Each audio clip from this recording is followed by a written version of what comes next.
কেন্দ্ৰীয় গৃহমন্ত্ৰী ডাঙৰীয়া 11 বজাৰ আশে-পাশে গুৱাহাটীত অলপ কুঁৱলী আছে।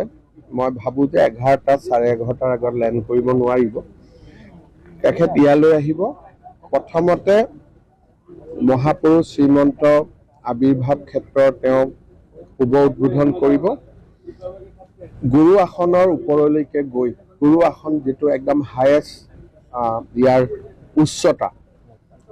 উচ্চতালৈ গৈ তেখেতে আবিৰ্ভাৱ ক্ষেত্ৰখন চাৰিওফালৰ পৰা চাব।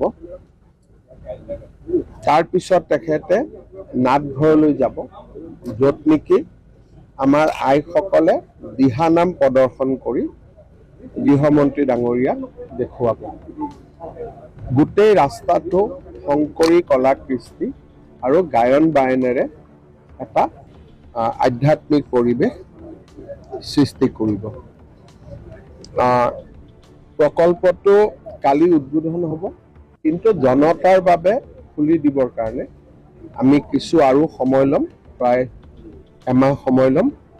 আমি টাৰ্গেট কৰিছোঁ যে আমি 1 ফেব্ৰুৱাৰীৰ ভিতৰত আমি জনতাই আহিব পৰাকৈ খুলি দিম।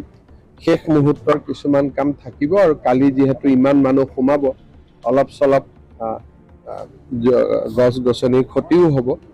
এই গোটেইখিনি ঠিক ঠাক কৰি আমি 30 দিনৰ ভিতৰত ৰাইজৰ বাবে মুকলি কৰিম। আৰু এই আবিৰ্ভাৱ ক্ষেত্ৰখন শংকৰদেৱ কলাক্ষেত্ৰই পৰিচালনা কৰিব। আমি পৰিচালনাৰ দায়িত্ব শ্ৰীমন্ত শংকৰদেৱ কলাক্ষেত্ৰ সমিতিক।